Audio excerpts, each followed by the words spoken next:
Au nom de Jésus. Céleste Père, nous te bénissons et te rendons grâce.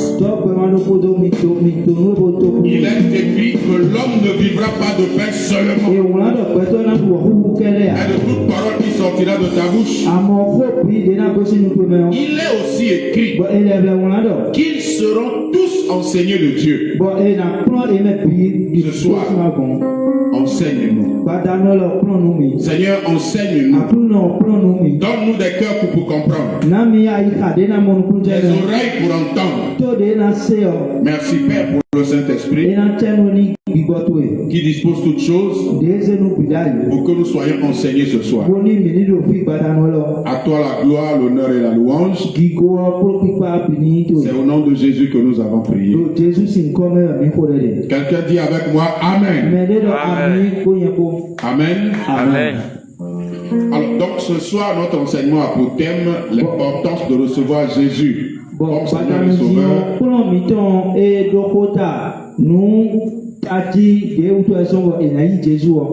Comme Seigneur et Sauveur. Et ses implications, parce que cette décision de recevoir Jésus implique des choses et nous parlons donc de ses implications.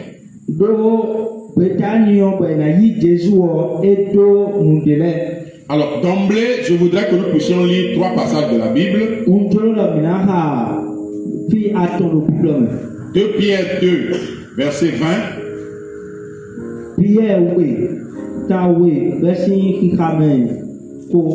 Nous lirons ensuite 2 Pierre 3, pour ceux qui sont en train de noter. 2 Pierre 3, le verset 2, et Luc 2, le verset 11. Donc 2 Pierre, chapitre 2, le verset 20, qui se lit comme suit. Luc 2, verset 11. 2 Pierre 2, verset 20, 2 Pierre 3, verset 2, et Luc 2, le verset 11. 2 Pierre 2, 20, la Bible dit, en effet, si après s'être retiré des souillures du monde, par la connaissance du Seigneur et Sauveur Jésus-Christ, ils s'y engagent de nouveau et sont vaincus,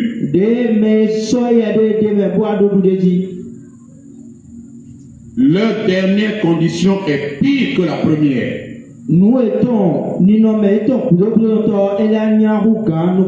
Si après avoir eu la connaissance de Jésus comme Seigneur et Sauveur,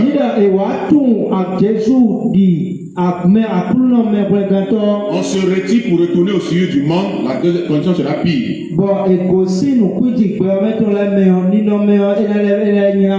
2 Pierre 3, le verset 2. Afin que vous vous souveniez des choses annoncées d'avance par les saints prophètes.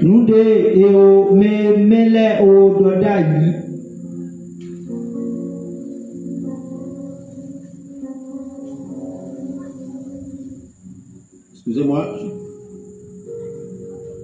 je pense que j'ai mal noté le verset là. On passe dessus. Venons de Luc 2, verset 11. On reviendra certainement à 2 Pierre 3 là. Luc 2, verset 11. Ce passage, c'était à la naissance de Jésus. Et la bonne nouvelle est annoncée. Je lis dans Luc 2, verset 11. Je lis au nom de Jésus. C'est qu'aujourd'hui, dans la ville de David, il vous est né un sauveur,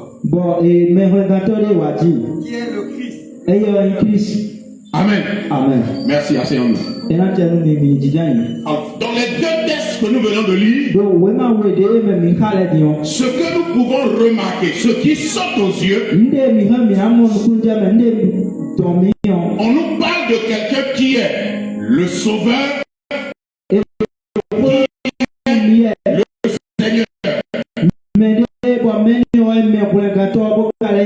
dans Luc 2, c'est plus précis. La Bible dit que c'est qu'aujourd'hui, dans la ville de David, la ville de David qui est Bethléem, il vous est né un sauveur qui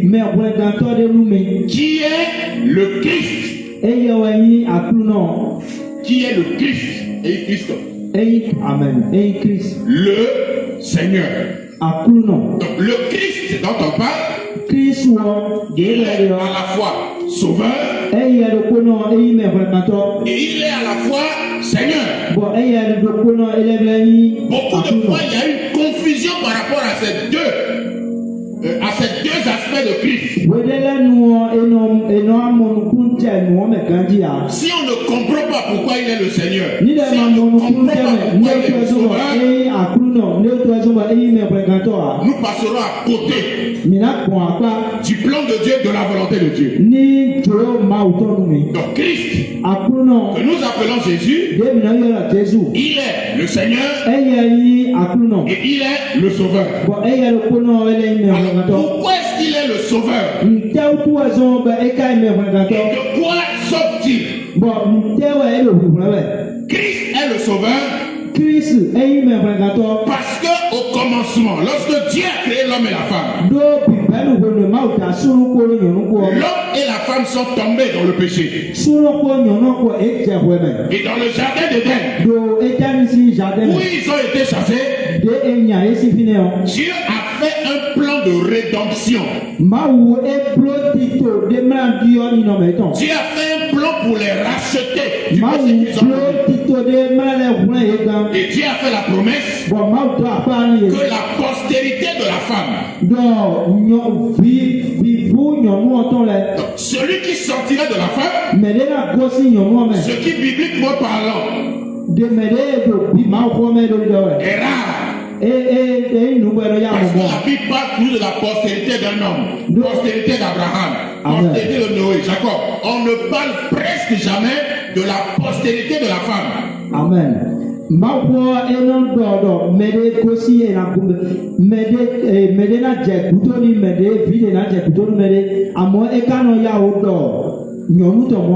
Celui qui vient de la femme, c'est par lui que le plan de rachat, le plan de rédemption, le plan de salut sera.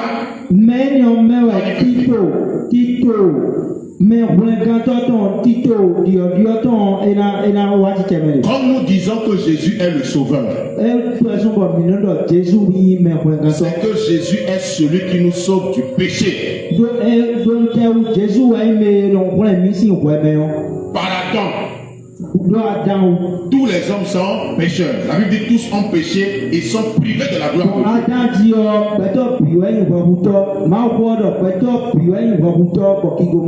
Pour revenir à Dieu, pour revenir à la gloire de Dieu, nous avons besoin d'un sauveur. Et pour qu'il y ait un sauveur, il faut qu'il y ait un prix à payer. Donc Christ est venu comme le sauveur. Il a payé un prix. Le prix qu'il a payé, c'est son sang. Ayant été à la croix, ayant répandu son sang, Christ devient le sauveur. Il nous sauve du péché. Tout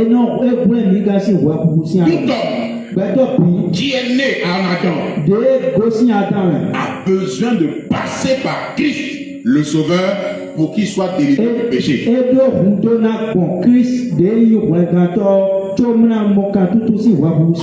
mot salut dans le Nouveau Testament, vient du mot grec sozo. Amen. Le mot grec traduit en français par salut, c'est sozo.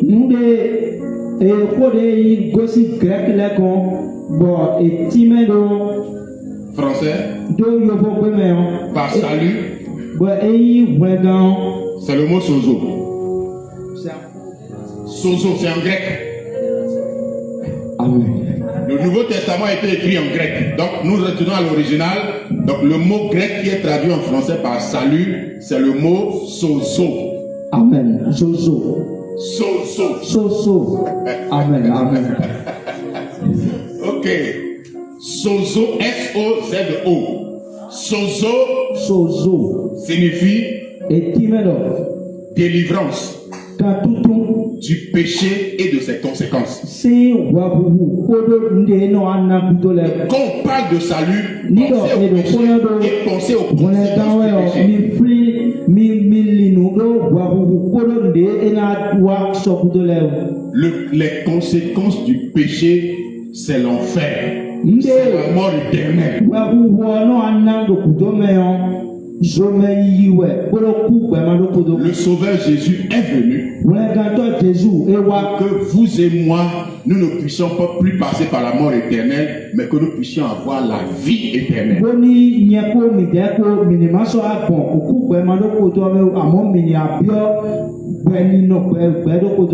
on parle de la vie éternelle, cela est lié au salut, au Sauveur. Il nous sauve et nous donne la vie éternelle.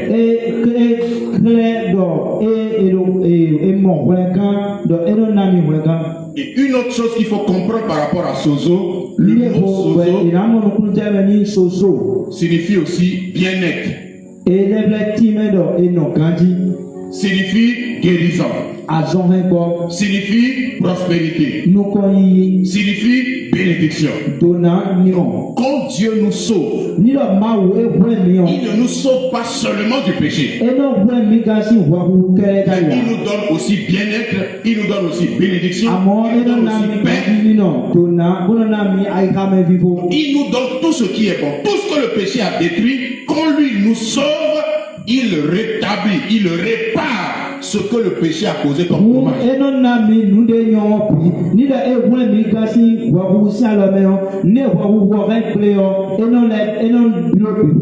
Tous les hommes sans exception qui vivent sur la terre ont besoin de salut. Ils ont besoin du sauveur. Ça c'est le premier aspect. La deuxième chose, on parle de Christ comme étant le Seigneur.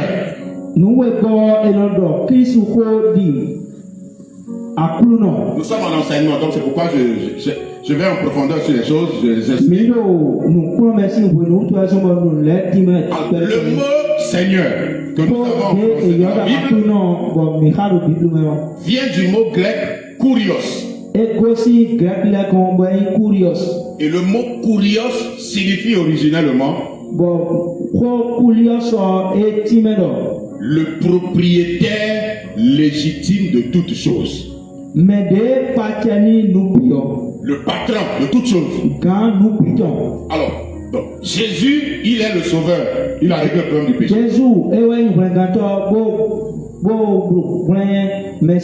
S'il nous sauve et que nous ne le reconnaissons pas comme le Seigneur, comme étant notre propriétaire, comme étant celui qui doit conduire notre vie, nous serons sauvés, mais nous mènerons une vie qui est contraire au salut, contraire à la vie du sauvé.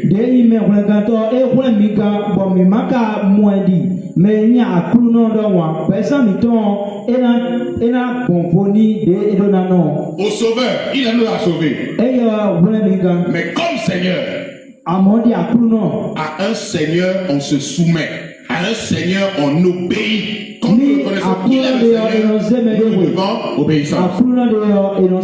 C'est pourquoi le salut marche avec l'obéissance. Il nous a sauvés, oui. Mais nous devons montrer qu'il est notre propriétaire, qu'il est notre chef. On est obéissant à ce qu'il a enseigné. Quand il a envoyé les disciples, il leur dit allez. Faites de toutes les nations les disciples.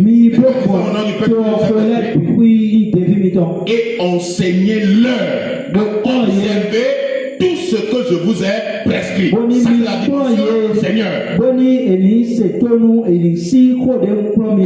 Allez annoncer le salut. C'est la dimension de Jésus comme le sauveur. Jésus sauve du péché.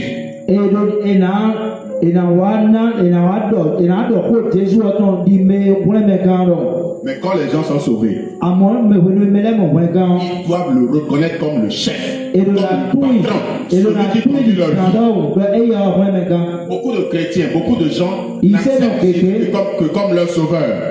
Amen. Ici Ils sont le déposés. et non y beni Jésus di Mais ils wengan. conduisent leur vie comme bon leur semble. Et à moi, non, le présent est un sang de tout le monde. Ils l'acceptent comme le sauveur. Et non, il bénit du vrai Mais canton. ils le renient comme le Seigneur. À moi, et non, père, dit à tout le temps. Jésus est à la fois Seigneur Jésus, et il vrai Sauveur. canton. Jésus, il vrai canton, pour les n'y a plus non. Les deux vont de pair. Où est l'air, puis il y a le y a pour Que le le corps. salut soit parfait. Amen. Boni, à zo, vrai canton, eni, datu. Alléluia. Amen. Alléluia. Amen. Quelqu'un avec moi? Mais de le propre, il y a quoi? Jésus est le Seigneur et il Jésus, est le Sauveur. à plus non, pour y vrai Les canton. deux vont de pair. Où est l'air, non, il y a quoi? Ceux qui ne reconnaissent que Jésus comme leur Sauveur, Mais de non, tout Jésus, du vrai canton, est ton cœur. qui ne le reconnaissent pas comme le Seigneur, Boma kana tu ya plus non de moi. au dernier jour, ils seront rejetés. Ah, ça pour le temps et en fait qu'on y met. Plusieurs me diront au dernier jour, Et donc, nous mais n'avons que pas Canada, chassé les oui. démons en ton nom. Mais Nous que n'avons pas Canada, guéri les malades en ton nom. donc il pourrait me la quand comme ça c'est talent. Retirez-vous de moi. Jésus doit mi non zonu mi. Je ne vous ai jamais connu. Untu mi ya. Vous qui commettez l'iniquité. Mi me de no vraiment le kodole. Ceux qui commettent l'iniquité, Mais c'est ceux non. qui ont refusé d'obéir au Mais Seigneur, non, le qui ont refusé de mettre en Mais pratique les prescriptions de Jésus. ne la ouais, mais de pe do e bi kuna si ko de Jésus do le ouais. Nous avons des chrétiens qui prient, Mi do ise no be no ko de. parlent en langue, De no ko de lo pe ko qui ko. font même des miracles. De no bro nu diule. Mais parfois, quand vous voyez leur vie, Àmọ́ wọ́n mi ká mọ̀ pẹ́sẹ̀ ìtàn. la vie qu'ils mènent, ils sont pires que les païens. Pẹ́sẹ̀ de lọ sí sàwọn ẹni yẹn àbú gan mé máa yí sí àlẹ́. Parce qu'ils ne reconnaissent pas Jésus comme le Seigneur. Ils peuvent le dire, mais dans les faits, dans la pratique, ils Ìná ne tù le Jésù reconnaissent di pas. àkúrúnà ìtàn lọ wọ́n. Celui qui reconnaît Jésus comme le Seigneur, Mẹ̀dẹ́ tù Jésù di àkúrúnà tán. il marche dans l'obéissance à la parole. Ìná bí ìsọ̀rí kan tó ló sí sẹ́mẹ́ ní kó máa tán. Alléluia. Amen. Donc c'est la première fondation que je voudrais poser. Kó nu kọ́tọ̀ lé ń já ṣe jíjà yìí rẹ̀. La deuxième fondation, Nu wẹ́ gbọ́ lé ń já ṣe jíjà je yìí suis rẹ̀. dans Actes chapitre 16. Nbọ áti sí ìwé mọ́mẹ́. Actes chapitre 16. Áti afọ́tọ́nu kúrò kó. Paul et Silas étaient en prison à partir Pọ́ọ̀lù du kó verset ti 7. lásìkò èlò gan pa mẹ́. Et vous connaissez dans leur prison, au milieu de la nuit, ils ont commencé à chanter Ètò dọ̀dọ̀ gan pa mẹ́hàn èjì àkàndídì bó jẹ̀rẹ̀ kó jí. et à prier. Bọ̀ èkó dẹ̀. Et un miracle va se produire dans la prison. Bọ̀ nu díù de náà jẹ́ do gan pa mẹ́. Vers le milieu de la nuit, Paul et Silas priaient Ìrọ̀kùnrin zan kúkú sí tẹ́tí hàn Paul kó sí lásìkò èlò dẹ̀ kó ẹ̀. et chantaient les louanges de Dieu. Bẹ̀ èdè kan máa tó lẹ́tì wẹ̀. Et les prisonniers les entendaient. Bọ̀ gan tọ́lẹ̀ èlò èsè wẹ̀. Tout à coup, il se fit un grand bruit, Bọ̀ un tó grand tremblement lọ́kọ̀ de terre, yíwádé àìkúgbàtàn wò. en sorte que les fondements de la prison furent ébranlés. Bọ̀ gan pa sí ìdótólú lẹ̀ égbà. Au même instant, toutes les portes s'ouvrirent et les liens de tous Gan les pa prisonniers furent sí rompus. ìkànlẹ̀ bìbú ìwà kù bọ̀. Le geôlier se réveilla et lorsqu'il vit les portes de la prison ouvertes, Mero gan pa tọ́wẹ́ ọ éfọ́n bọ̀dé mọ̀nà gan pa sí ìkànlẹ̀ kù wọn é. il tira son épée et allait se tuer, pensant que les prisonniers s'étaient enfuis. Ede jìbìtọ́ tán bó jo ẹyẹ ní náà hun ẹ̀ kó fẹ́ tó lọ gan tọ́lẹ̀ bí ó hàn yọ ẹ sí. Mais Paul cria d'une voix forte, ne te fais point de mal, nous sommes tous ici. Paul dàpọ̀ gbọ́dọ̀ máa wà ní ìyànkanú ìwẹ́dẹ́ òbí mẹ́pí mi lófin. Alors le geôlier, ayant demandé de la lumière, entra précipitamment et se jeta tout tremblant. Bọ̀ mẹ́ẹ̀dọ̀ ìtọ́wẹ́ ọ ebi ọ̀ṣọ́gbẹ́ bó wa mọ̀ yé gbọ́dọ̀ wù sísọ́sísọ́ ẹ̀. Au pied de Paul et de Silas, Edo sísọ́sísọ́ ẹ̀ Paul kó sí lásìkò sí àfọ̀nù kan. il les fit sortir et dit, Bóde ètò gbọ́dọ̀ Seigneur, àkúrú náà. il est au pluriel, il appelle Paul et Silas les seigneurs. Il a mis ça au pluriel. Eda àkúrú náà ti lẹ̀. Voilà, merci. Il dit, Seigneur, Eda àkúrú náà ti lẹ̀. que faut-il que je fasse pour être sauvé? Kẹ́wẹ̀ nà bùrọ̀ múlá mọ̀ wọ́n gan. Paul et Silas lui répondirent, Paul kó sí lásìkò dọ́ ní ìrọ̀. crois au Seigneur Jésus. Dínú ní àkúrú náà Jésù. Tu seras sauvé, toi et ta famille. Bọ̀ ànámọ̀ wọ́n gan wọ́n gbọ́dọ̀ wọ́n tó tó ìpìpó. Et ils lui annoncèrent la parole du Seigneur, Bọ̀ èjẹ̀ kó máa tún lẹ́dọ̀ ní. ainsi qu'à tous ceux qui étaient dans sa maison. Kóló mẹ́ẹ̀dọ̀ kó tó gbé lẹ́pìpó. Il les prit avec lui, Ekpla yé. et à cette heure même de la nuit, il lava leurs plaies.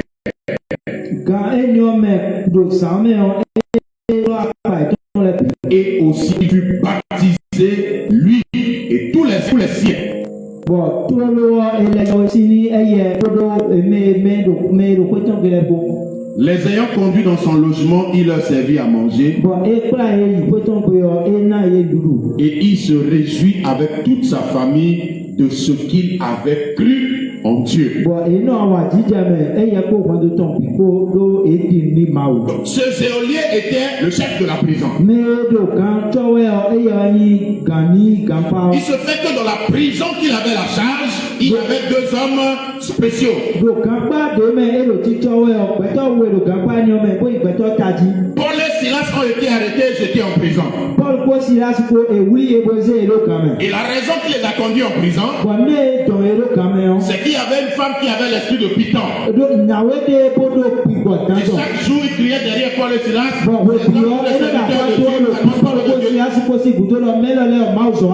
Il vous annonce la voix de Dieu. Or, l'esprit de Python qu'elle avait était un esprit de divination qui permettait à ses maîtres d'avoir de l'argent.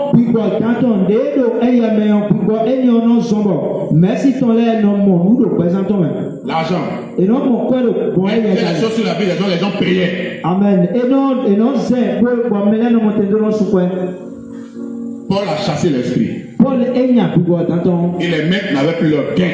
Bon, merci sont là. Ils sont là, mon frère, et dans mon d'ailleurs. Elle ne peut plus raconter de la bonne aventure, l'avenir des gens. Et ça, si. Voilà. Donc, c'est la raison pour laquelle ces maîtres se sont fâchés et on a mis Paul et Silas. Et pendant qu'ils étaient en prison, au milieu de la nuit, ils ont commencé à chanter les louanges. Ça, c'est notre enseignement. La puissance de la prière, la puissance de la louange. Ce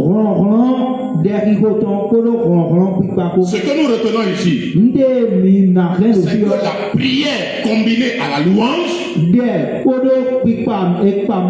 a ébranlé les fondements de la prison. 1. 2. A ouvert toutes les portes de la prison. 3. A brisé, a rompu les chaînes de tous les prisonniers. La louange et la prière ici a délivré et les hommes et la prison. Ceux qui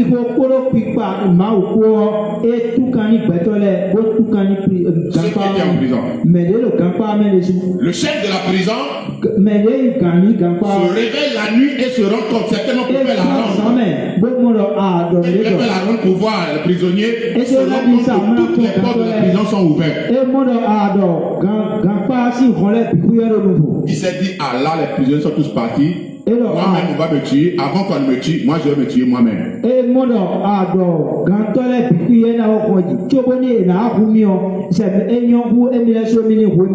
cria, ne te fais pas du mal, nous sommes tous là. Quand il a pris la lumière, il s'est rendu compte qu'effectivement tous les prisonniers étaient là. La question de cet homme à Paul et Silas, c'est ça qui doit retenir notre attention premièrement. Il leur dit, que faut-il que moi je fasse pour être sauvé? Je reviens à ce que j'ai dit tout à l'heure. Jésus doit être le sauveur avant d'être le Seigneur. Il faut qu'il vous sauve, qu'il devienne votre maître. S'il est votre maître et qu'il ne vous a pas sauvé, ça ne sert pas à grand chose. Le plus important, c'est d'abord le salut. Et si nous sommes sauvés, nous le reconnaissons comme notre Seigneur, notre maître, notre patron. Donc ce geôlier a compris la chose. La première question qu'il pose, que faut-il que je fasse pour que je sois sauvé? Paul et Silas lui répondit, crois au Seigneur Jésus et tu seras sauvé. Quelqu'un me comprend? Amen. Que faut-il que faire pour être sauvé? Paul lui dit, crois au Seigneur Jésus et tu seras sauvé. Nous avons ici la notion du Seigneur et du Sauveur. Quelqu'un me reçoit, quelqu'un me comprend? Lui, il a parlé du salut. Et parce qu'il a parlé du salut, Paul et Silas lui présentent le Sauveur, celui qui est à la fois Sauveur et Seigneur. Voilà.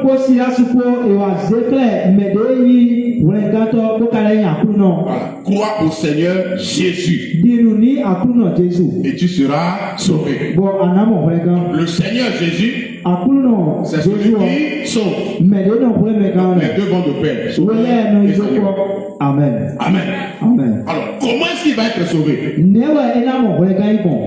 La Bible nous dit, on va le lire, on va aller doucement ici parce que c'est très important. Paul et Silas répondirent, crois au Seigneur Jésus et tu seras sauvé, toi et ta famille. Verset suivant, et ils lui annonçaient la parole du Seigneur.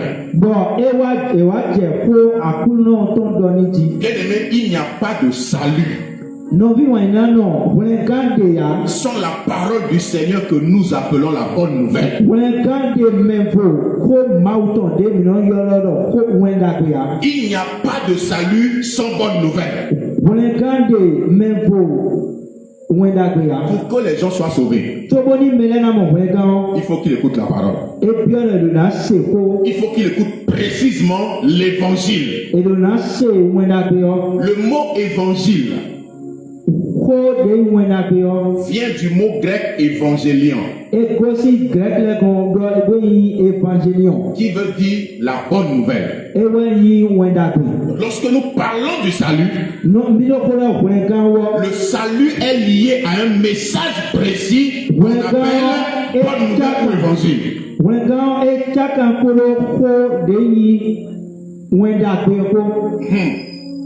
Il y a la parole de Dieu. On peut enseigner la parole de Dieu. Mais pour qu'on parle de salut, il y a un message précis qui annonce le salut, qui peut donner le salut aux hommes.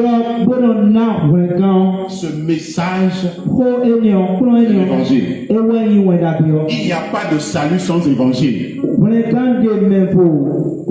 Si nous voulons faire des sauvés, nous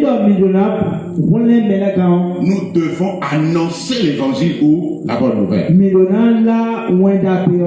n'y a pas de salut en dehors de la bonne nouvelle.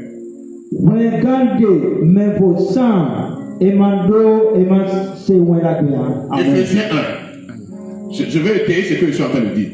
Éphésiens chapitre 1, versets 11 à 13. Ici, Paul parlait de notre position en Christ. Il dit, je vais lire le verset, disons le verset 13, gagne du temps. En lui, en Christ, vous aussi, après avoir entendu la parole de la vérité, l'évangile de votre salut, là-bas, là, on nous a dit quoi? Paul et Silas, ils ont annoncé quoi? La parole du Seigneur. On a employé le mot parole du Seigneur. Ici, la Bible dit en Christ, vous aussi, après avoir entendu la parole de la vérité.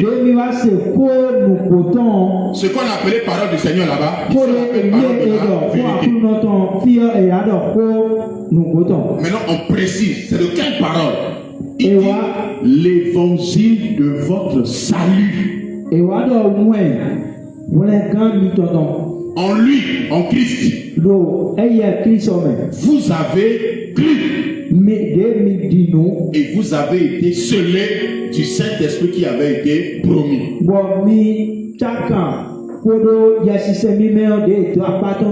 Ici, c'est une autre vérité qui vient. Donc, quand vous entendez l'évangile, L'évangile vous sauve.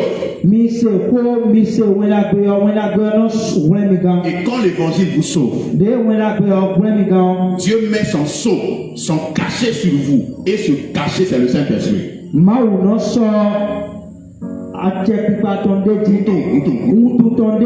Et ce cachet-là, c'est le Saint-Esprit. Donc,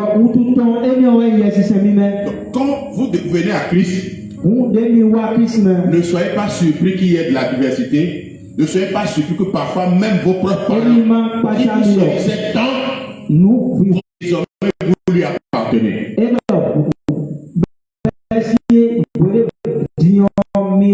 Si vous lui appartenez, il devient maître. Donc, merci. Et lui est tout sien.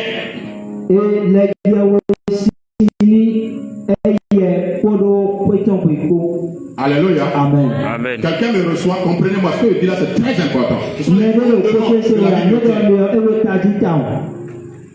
Le gars a dit, qu'est-ce que je dois faire pour être sauvé? On lui a prêché l'évangile et on l'a baptisé d'eau. Si nous allons chez Corneille, dans Actes chapitre 10, Paul, Pierre est venu. Pierre parlait encore.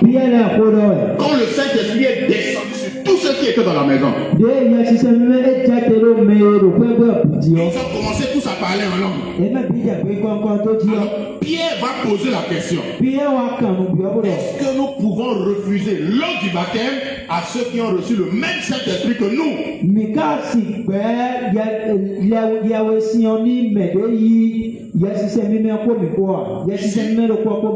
Pierre était en train de parler. Il était en train de parler de Jésus, de Christ. J'ai dit tout à l'heure que Christ est le Sauveur. Et pendant qu'il parlait du Sauveur, il n'a pas encore parlé de baptême d'eau. Le Saint-Esprit est descendu sur eux. Et il pose la question à ceux qui l'ont accompagné. Est-ce que ceux-là ont refusé le baptême d'eau? Pour Pierre, c'était le processus normal. Si nous prêchons l'évangile et que les gens sont sauvés, l'une des implications, c'est le baptême d'eau. Lisons ça avec précision. Actes chapitre 10. Actes des apôtres chapitre 10. Vous savez, verset 37, vous savez ce qui est arrivé dans toute la Judée. Vous savez comment Dieu a oint du Saint-Esprit et de force Jésus de Nazareth qui allait de lieu en lieu. Donc il parlait. Comme verset 44, comme Pierre prononçait encore ces mots, le Saint-Esprit est descendu sur tous ceux qui écoutaient la parole. Tous les fidèles circoncis qui étaient venus avec Pierre furent étonnés de ce que le don du Saint-Esprit était aussi répandu sur eux.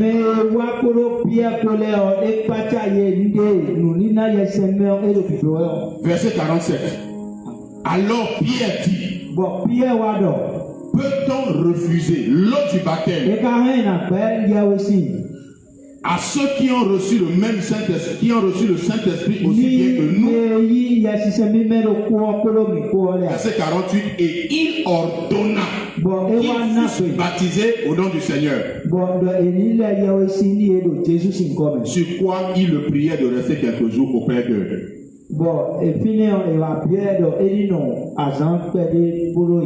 Pierre a prêché. Il ne parlait pas d'autre chose, il parlait de Christ, Jésus de Nazareth, le Sauveur. Il y a eu effusion du Saint-Esprit. Et tout de suite, Pierre a parlé de baptême. Et ils ont été baptisés. Le geôlier et sa maison ont été baptisés.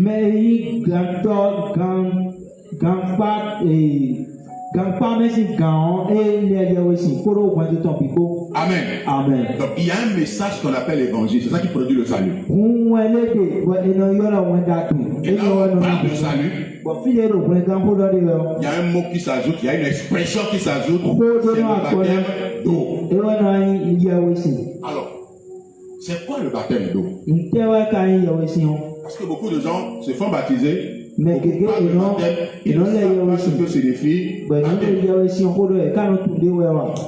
Le mot baptême, Ko de yawe sion. dans le Nouveau Testament, Do Nouveau Testament men. vient du mot grec baptizo.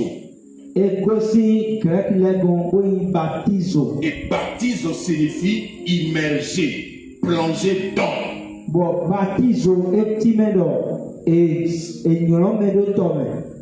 E je medo tome. Alléluia. Amen. Donc quand on parle de baptême, Ni do e ko do yawe le sion mot wa. baptême signifie immerger, signifie plonger. Yawe sion e timedo e je nyoro medo tome. Quand on dit baptême par aspersion, Ni do e do yawe sion. c'est un non-sens. Ko bol dikawe. Non, non, le mot n'a pas de sens. Baptême par aspersion. Le mot baptême veut dire immerger. On ne peut pas immerger par aspersion. C'est pas possible. Et si le yawe sion sama zemero tome a. J'explique. Quand on parle d'aspersion, il y a un baptême où on prend l'eau, on met sur la tête de quelqu'un, on dit qu'il est baptisé. Ça, c'est le baptême dit par aspersion. Yawe sion de bo e no unsi o mo kon lo tanu me o. E no Mais le baptême, le mot baptême veut dire immersion. Amon ko yawe sion e ka ndo e nyoro medo tome. La définition du mot baptême, comme je l'ai dit, c'est baptiser, ça veut dire immerger, plonger. On ne peut pas dire baptiser, immerger quelqu'un et l'immerger par aspersion. Amen. Il n'y a pas de sens. Amen. Kun e si do yawe sion do e na nyoro me do tome. Ma le unsi o kon lo tanu me o. Très bien. Amen. Il n'y a pas de sens. Quand on dit baptême par immersion, c'est une répétition, c'est une tautologie. Parce que le baptême, ça veut dire immersion.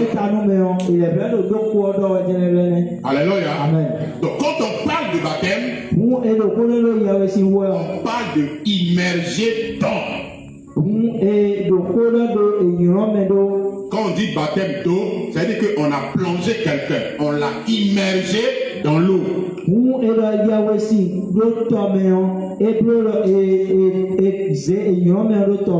Quand on dit baptême du Saint-Esprit, c'est que la personne a été immergée, a été plongée dans le Saint-Esprit. C'est pourquoi on parle de revêtement. Le jour de la Pentecôte, Jésus a dit, vous recevez une puissance, le Saint-Esprit vous donne sur vous et vous serez mes témoins.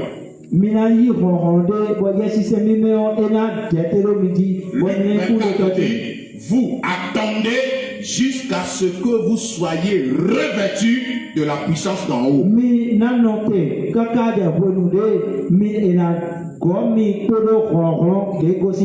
parle de baptême du Saint-Esprit, pas de revêtement. C'est comme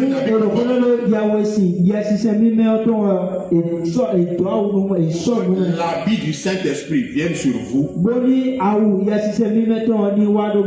Tout votre corps doit être plongé dans le Saint-Esprit. Le baptême d'eau, tout votre corps doit être immergé dans l'eau. Quand vous en sortez, il n'y a pas une partie de votre corps qui ne sera pas mouillée.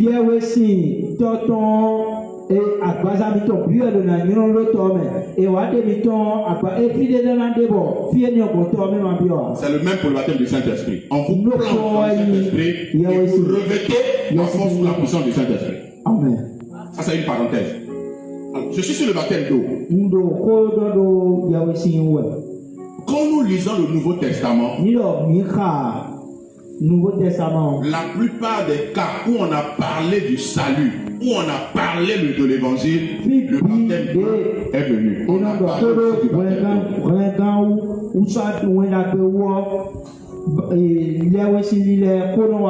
Marc 16, Jésus dit, celui qui croira et qui sera baptisé sera sauvé.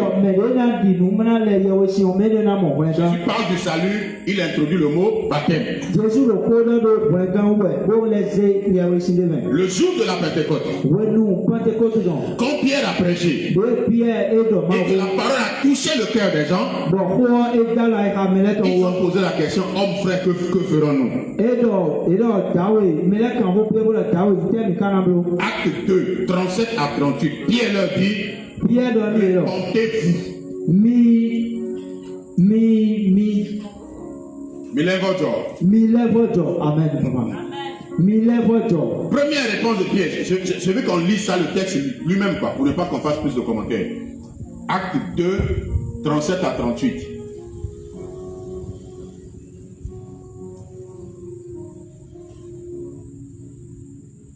Après avoir entendu le discours, ils eurent le cœur vivement touché. Ils répondirent à Pierre et l'apôtre, oh frère, que ferons-nous?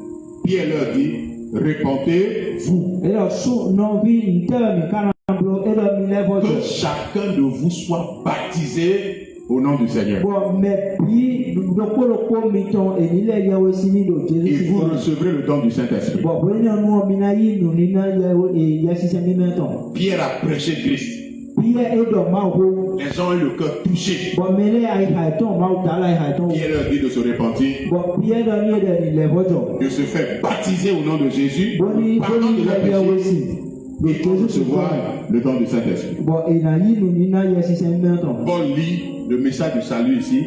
Pierre plutôt lit le message du salut au baptême d'eau.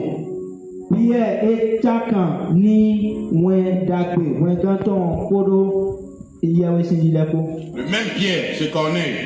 Après avoir prêché le message, il les a baptisés, il n'a pas du baptême. Donc, acte 16, nous avons vu avec Paul, là je parle de témoin. Premier témoin, c'est Pierre. Pierre nous rassure que là où on parle du salut, on parle aussi du baptême d'eau. Et à 3 reprises, acte 2, nous avons vu dans acte chapitre 10 avec Corneille et dans acte 16 avec le géolier. Donc Pierre a un témoin. Paul aussi a un témoin. Et dans acte chapitre 19, à Éphèse, Paul a rencontré 12 disciples. Et quand il les a rencontrés, verset 4, à partir du verset 4, il dit, avez-vous reçu le Saint-Esprit quand vous avez cru?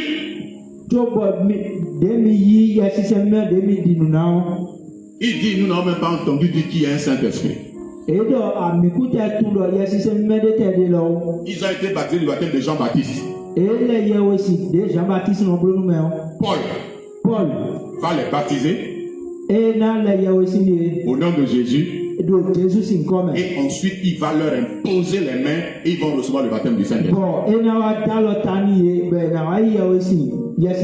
Donc, Paul aussi est en train de lier ici le salut avec le baptême d'eau.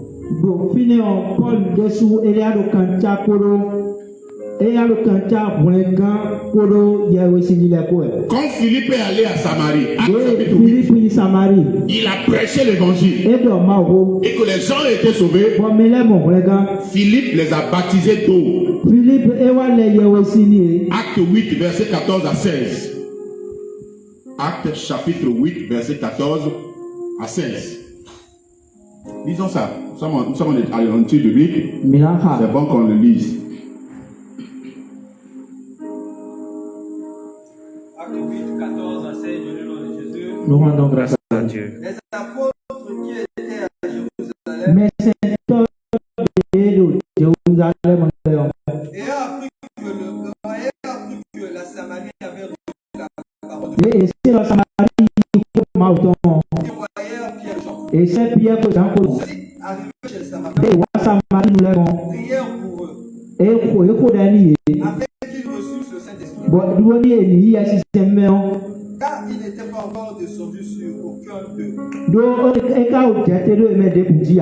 Ils avaient seulement été baptisés au nom du Seigneur Jésus.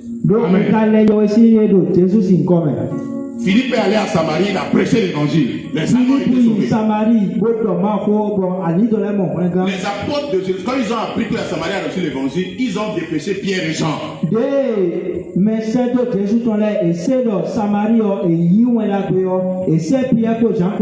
Quand Pierre et Jean sont arrivés à Samarie,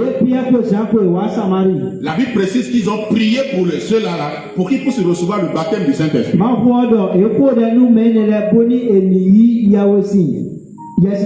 La Bible précise que le Saint-Esprit était descendu d'abord sur aucun d'eux. Mais ces gens-là n'ont été baptisés qu'au nom du Seigneur. On parle là encore du baptême.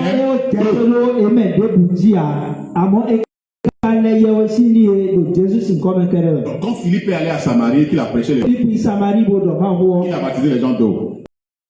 Et les yewe sinu mele. Et les apôtres, donc l'église centrale, l'église mère de Jérusalem, chez des gens, quand ils sont venus, ils ont vu que ils étaient baptisés d'eau. Maintenant, les apôtres leur ont imposé les mains pour le baptême du Saint-Esprit. Amen. Mais cette eau, Jésus ton l'air, et c'est mon boy, et voyez donc, et mon olé, et aussi, vous devez avoir, et soit retenu, et la vie, Donc, troisième témoin, c'est Philippe. Philippe a prêché l'évangile du salut, il a baptisé les gens d'eau. Pierre a mis l'accent sur le baptême d'eau à 3 reprises, nous l'avons vu. Paul, dans Acte 19 aussi, a mis l'accent sur le baptême d'eau. Donc, nous comprenons que quand on parle de salut en Jésus, il y a quelque chose qu'on appelle baptême d'eau qui doit accompagner. Quand on parle de baptême d'eau, c'est qu'on vous plonge dans l'eau. Mais alors,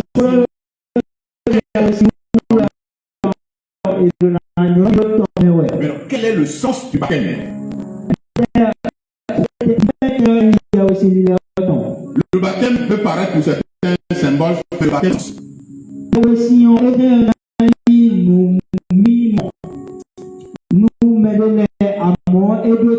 Pour comprendre le sens du mot baptême, nous devons aller dans Romains chapitre 6, verset 3 à 5. Romains 6, verset 3 à 5.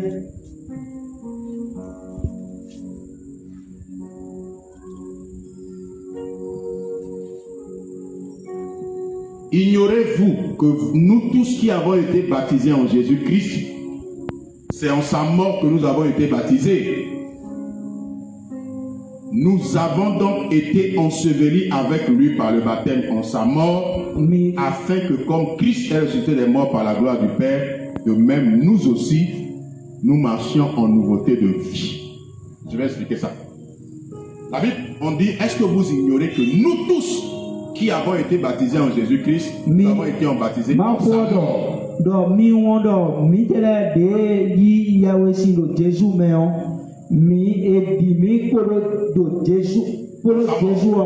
Voilà.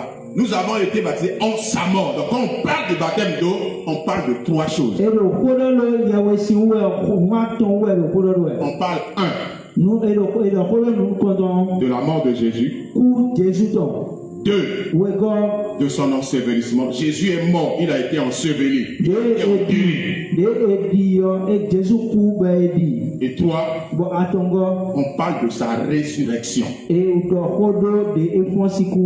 le baptême d'eau, c'est l'identification du croyant à Christ. Le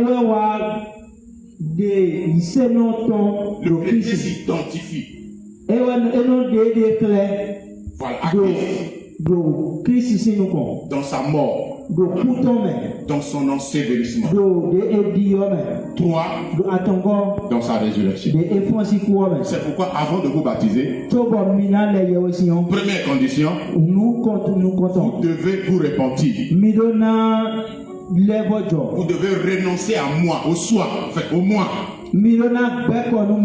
Ça c'est la mort. 2. On vous plonge dans l'eau.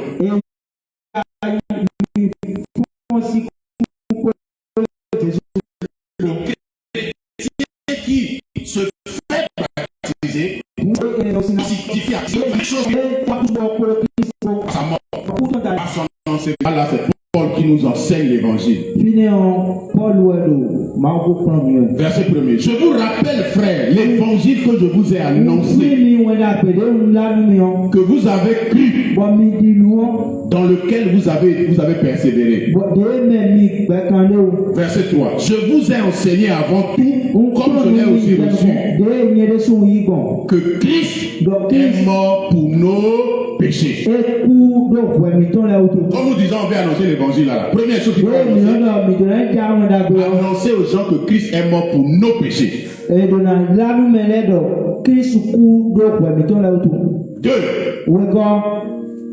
Selon les Écritures, qu'il a été enseveli. Deuxième partie de l'évangile. et qu'il est ressuscité le 3e jour selon les Écritures. Bon, et wa fond azan atongo be. Bon, nous on l'a dit, nous on l'a dit. Quand nous disons évangile, c'est 1, Christ est mort pour nos péchés. 2, il a été enseveli. 3, il est ressuscité. Et si nous croyons en lui, par le baptême, nous mourons avec lui. Nous sommes ensevelis avec lui. Et nous ressuscitons avec lui. C'est pourquoi la Bible dit si quelqu'un est en Christ, il est une nouvelle créature. Les choses anciennes sont passées. Pourquoi est-ce que les choses anciennes sont passées? C'est parce que les choses anciennes, l'homme ancien est mort avec Christ, il a été enseveli avec Christ, et il est revenu comme une nouvelle personne. Bien aimé, c'est ça l'évangile. Et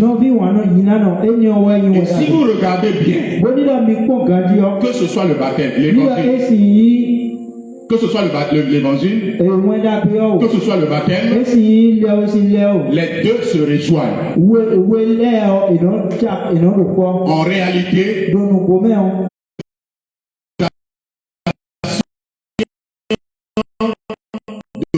l'évangile, je ne sais pas comment je vais l'expliquer.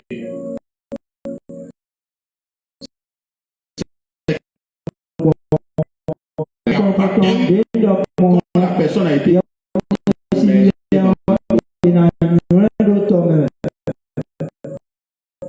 Jésus n'est pas mort 2 fois. Il n'est pas mort 3 fois. Il est mort 1 fois. Il est enseveli 1 fois. Et il est ressuscité 1 fois. Quand on dit que quelqu'un est baptisé, c'est qu'on l'a plongé dans l'eau 1 fois et on l'a fait sortir. Si on le fait plonger 2 fois, 3 fois, 4 fois, 9 fois, ce n'est pas le baptême. On peut l'appeler baptême, mais ce n'est pas le baptême biblique. Le baptême biblique, on plonge la personne 1 fois dans l'eau et on le fait sortir. Donc le baptême se fait par immersion. Et 2, ça c'est une question théologique. Je ne vais pas faire débat théologique. Matthieu 28, verset 19, Jésus dit: allez, faites de toutes les nations les disciples, les baptisant au nom du Père, du Fils et du Saint-Esprit. Amen. Amen. C'est l'ordre que Jésus a donné. Mais dans la pratique, les apôtres n'ont pas baptisé au nom du Père, du Fils et du Saint-Esprit.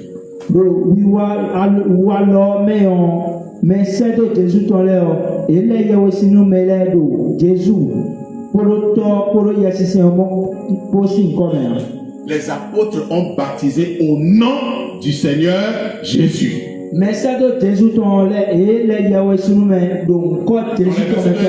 dans Acte 2, il dit: répentez-vous pour se baptiser au nom du Seigneur et vous recevrez le don du Saint-Esprit.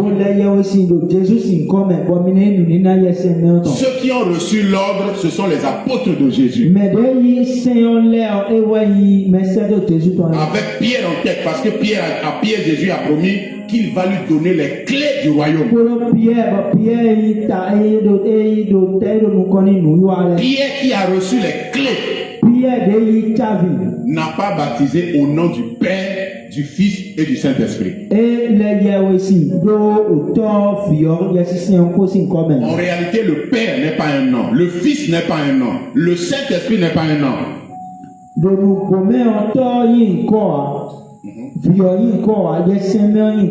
Le Père, c'est un attribut. Tous ceux qui ont donné des enfants, tous ceux qui ont généré des enfants, on les appelle Père. Quelqu'un avec moi ici? Amen. Tous ceux qui ont des enfants sont pères. Tous ceux qui ont un père sont un fils. S'ils sont garçons, on va les appeler mon fils. Amen. Alléluia. Amen. Le Saint-Esprit, c'est le nom qu'on a donné à l'Esprit de Dieu. Et encore des na pigoma autant. Donc quand on dit au nom du Père, du Vous Fils et du êtes dans Saint-Esprit, toi si kota me vie, si kota me yes, en si réalité, kota. on est en train de parler des trois personnes de la divinité. Et Il y a un seul Dieu qui mais s'est manifesté en trois personnes qu'on appelle le Père, le Fils et le Saint-Esprit. Mawu doko de bo wanu bon to vio yes, si on me. Voilà. Dieu s'est révélé comme Père dans l'Ancien Testament, Mawu il s'est révélé comme Fils avec Jésus et il s'est révélé comme le Saint-Esprit à partir de la Pentecôte. Mais le Père, le Fils et le Saint-Esprit, ce n'est pas un nom. Le nom, c'est Jésus.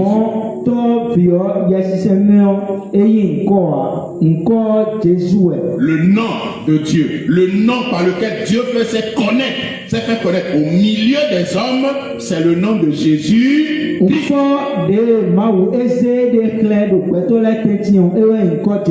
C'est en son nom qu'on baptise. Matthieu a énoncé au nom du Père, du Fils et du Saint-Esprit, mais dans la pratique, dans le livre des actes, c'est au nom du Seigneur Jésus que les gens ont été baptisés. On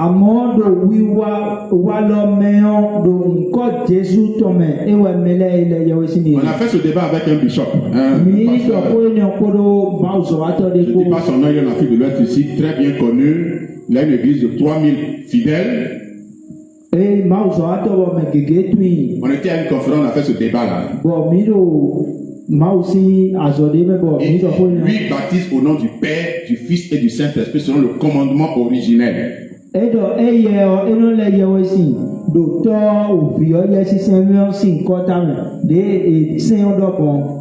Mais nous lui avons dit, j'ai dit, Bishop,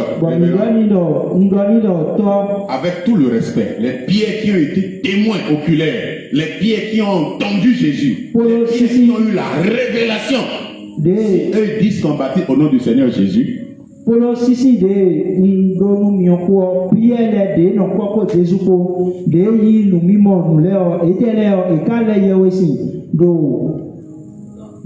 il a été convaincu qu'on doit baptiser au nom de Jésus. Mais il dit, mais lui, dans son ministère, il reste à la formule baptisé au nom du Père, du Fils et du Saint-Esprit. Comme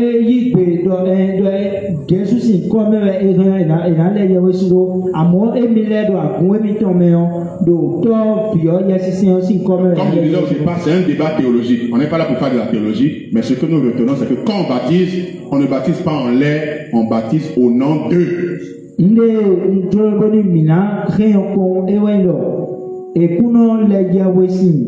Donc, le baptême biblique, le baptême du Nouveau Testament se fait au nom d'eux. D'autres ont dit Jésus et d'autres au nom du Père, du Fils et du Saint-Esprit. Tout compte faire, le baptême du Nouveau Testament se fait au nom.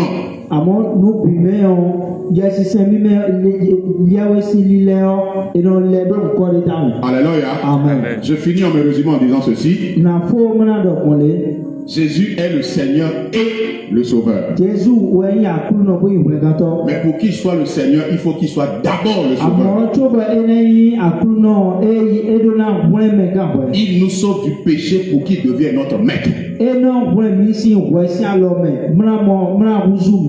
C'est pourquoi on l'appelle Sauveur, Seigneur et Sauveur. Donc il nous sauve et il devient le Seigneur.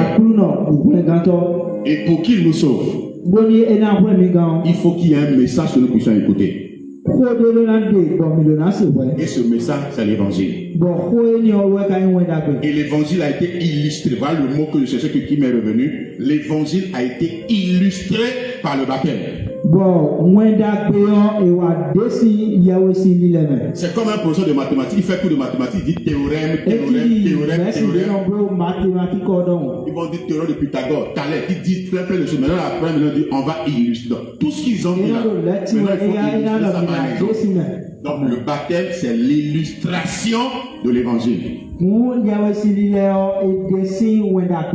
Pas si je me fais comprendre. Les mathématiciens ici. Le baptême, donc, c'est l'illustration de l'évangile.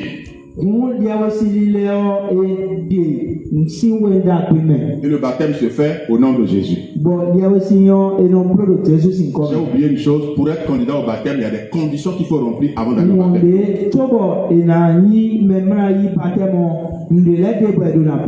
Condition principale, condition sine qua non. Sans ça, il n'y a pas de baptême. C'est la repentance. Tu dois te repentir de tes péchés. Tu dois te repentir de l'homme que tu étais ou de l'homme que tu es avant de passer. C'est la condition obligatoire. C'est pourquoi tout pasteur qui veut baptiser doit vous amener d'abord à la repentance. Vous n'allez même voir parfois certains baptêmes où on demande aux gens, chacun vous raconte sa vie dans le temps, ce qu'il était avant de connaître le Seigneur.